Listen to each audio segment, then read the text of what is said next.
নিচের দিকে তাকিয়ে তারা মিয়া দেখতে পারেন যে ছেলেটা রোগী ছিল, মানে যেই ছেলেটাকে সাপে কামড়ে দিয়েছে সেই ছেলেটা ছটফট করে তো পরে আছেই, সেই সঙ্গে তিনি আরও দেখতে পারেন সেই ছেলেটার শরীর থেকে হয়তো এখন দমটা বেরিয়ে যাবে। খুব জোরে জোরে লাফানো শুরু করে দিয়েছে।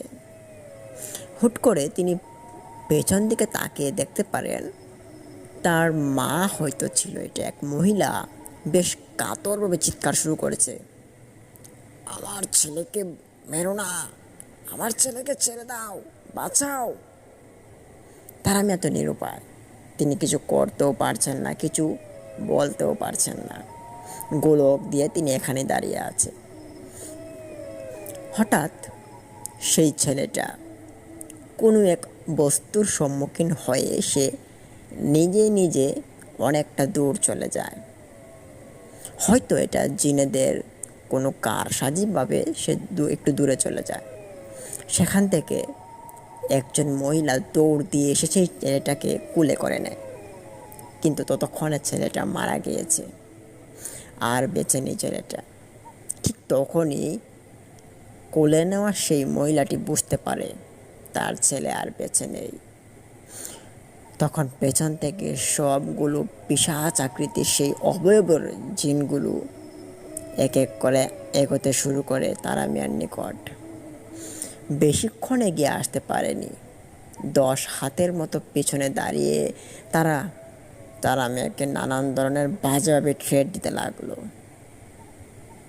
কবিরাজ, তুই আমার ছেলেটাকে মেরে ফেললি,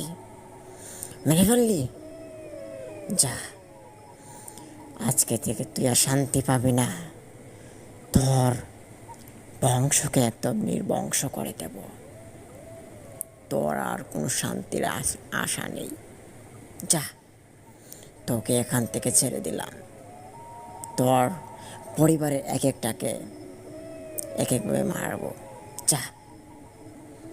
কথা শোনা মাত্রই তারা মিয়া তাদের কাছে মাফ চাইতে শুরু করলো। আপনারা আমাকে মাফ করে দিন, আমার ভুল হয়েছে, আমি জানতাম না এটা কোনো জিনদের বাচ্চা, আমি ভাবছিলাম এটা হয়তো কোনো মানুষের। আমি এখানে আসার পর অনেকটা ভয় পেয়েছি আপনাদেরকে দেখে। আপনারা কোনো রকম কথা বলছেন না, আমি ট্রিটমেন্ট কী করে শুরু করতে পারি? তখন কবিরাজের কথা শুনে আরও তারা রাগান্বিত হয়ে বলে, তুই কি যাবি এখান থেকে, বল। তখন আর তারা কোনো রকমের দেরি করলেন না, তিনি তার হাতে পটলিটা নিয়ে তিনি গোলক থেকে বের হয়ে গেলেন। সেই গোলক থেকে বের হওয়াটাই ছিল তারা মেয়ের বেশ বোকামি একটা কাজ। যখনই তিনি গোলক থেকে বেরিয়ে আসলেন তখনই তিনি অনুভব করতে পারেন বাহিরে যে অন্ধকারটা ছিল সেটা একটা ঘোর অন্ধকার হিসেবে দাঁড়িয়েছে। এতটা ঘোর অন্ধকার যেটাতে এক হাত সামনে কি আছে সেটা দেখার মতো কোনো পজিশন নেই।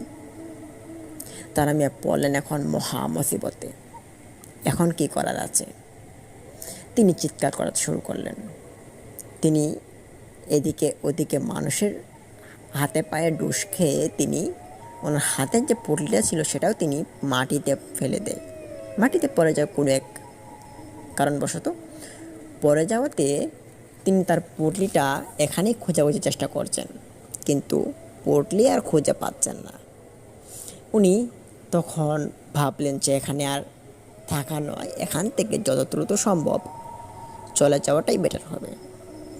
তিনি দৌড়াতে শুরু করলেন। যে দিক দিয়ে এসেছিলেন সেদিকেই কল্পনার রাস্তাটুকু মনে নিয়ে তিনি দৌড়াতে শুরু করলেন। দৌড়তে দৌড়তে হঠাৎ তারা মিয়া হোঁচট খেয়ে পড়ে এবং পড়ার পরপরই তিনি 8-10 সেকেন্ডের মতো মাটির মধ্যেই তিনি পড়ে থাকেন, চোখ বন্ধ হয়ে আছে।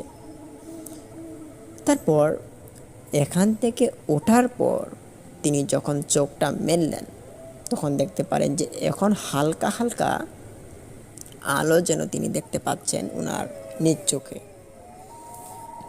কিন্তু আশপাশে যে মানুষগুলো ছিল পেছনে তারা কোথায়? যাই হোক, তারা হয়তো এখান থেকে চলে গিয়েছে সেটা ভেবে তারা মিয়া তার পুটলিটা আবারও আনতে যায়। তিনি গিয়ে দেখতে পারেন তার পুঁটলির যে কাপড়টা ছিল, কমলা কালারের কাপড়, সেই কাপড়টা মাটিতে পড়ে আছে। দেখে বেশ খুশি হলেন, ভাবলেন হয়তো পুঁটলিটা আমার পাওয়া গিয়েছে। দৌড়ে গেলেন সেই পুঁটলির নিকট। পুঁটলির নিকট গিয়ে তিনি দেখতে পারেন এখানে পুঁটলির কাপড়টা পরে আছে, কিন্তু ভেতরে যে জিনিসপত্রগুলো ছিল সেগুলো একটাও নেই। তখন তারা মিয়া বেশ ভয় পেতে শুরু করলো, এটা কোনো এইসব জিনেদের কাজ নয় তো? কেননা এই তারা মিয়ার যে পুঁটলির ভেতরে যে জিনিসপত্রগুলো থাকে সেগুলো দিয়ে তিনি অনেক মানুষের অনেক রকমের উপকার করে থাকে, এবং এই জিনিসগুলো দিয়ে উপকারের যে অপকারগুলো বেশি হয়। তাই তিনি ভয় পাচ্ছিলেন, যদি সেই জিনেরা নিয়ে কোনো অপকর্ম করে তার এই জিনিসগুলো দিয়ে, তখন কি হবে? সে পুঁটলিটার কাপড় হাতে নিয়ে এখানে বসে কান্না শুরু করে দিল, কিন্তু আশপাশে কোনো রকমের মানুষও উদয় হয়নি। উদয় না হওয়াতে তারা মিয়া প্রায় ঘন্টা দেড় দুয়েক এখানেই বসে থাকেন, খোঁজাখুঁজি করেন, কিন্তু তার পুঁটলির ভেতরের একটা জিনিসও সে আর খুঁজে পায়নি। মন ভরা দুঃখ নিয়ে সে পুঁটলির কাপড়টা হাতে নিয়ে সে হাঁটতে শুরু করলো। হাঁটতে হাঁটতে সেই বহিয়াপাড়া গ্রামটা ছেড়ে তিনি চলে আসলেন, বাড়িতে আসলেন। আসার পর তিনি বাড়িতে অজ্ঞান হয়ে পড়েন। প্রায় অনেকক্ষণ পর ওনার জ্ঞান ফিরে। পরিবারের লোকজন জিজ্ঞেস করলে সব ঘটনাই তিনি খুলে বলেন। তারপর সেই তারা মিয়াকে তার স্ত্রী যে ছিল, তারপর তার ভাই ছিল, তারাও কবিরাজি বিষয়ে অনেক কিছুই তারা জানতেন।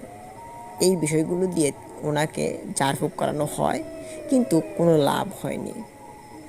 2 দিন পরই ওনার ভীষণ এক অসুখ হয়। যে অসুখের প্রভাবে তিনি 15-20 দিন যাবৎ ঘরে পড়েছিলেন। মারাত্মক এক রোগ ব্যাধি ওনার সৃষ্টি হয়। হঠাৎ একদিন হয় কি, তিনি অসুস্থ থাকাকালীন ওনার এক নাতি ছিল, যেই নাতিটা সেই জিনদের বাচ্চার মতো বয়স হবে, প্রায় 12-13 বছর তো হবেই, কিন্তু দেখতে সেই জিনেদের বাচ্চাদের মতোই চেহারাটা ছিল তার। তো তারা মিয়া সেই ছেলেটাকে দেখে, তার নাতিকে দেখে, আর সে চিন্তা করে সেই জিনেদের বাচ্চার কথা। হ্যাঁ, এরকমই তো ছিল, সেই জিনেদের বাচ্চাটা মারা গিয়েছে। কে জানে কি ঘটনা না জানি ঘটে আমার সঙ্গে। চিন্তা করছেন, ওনার চিন্তা যেন আর কোনো দিন ফুরাবে না ওনার কাছে মনে হচ্ছে। রাতে তিনি ঘুমাতে গেলেন, প্রায় এটা 15-16 দিন পরের ঘটনা। হঠাৎ তারা মিয়া শুনতে পান যে ওনার নাতির এক কান্নার এক কণ্ঠ আওয়াজ।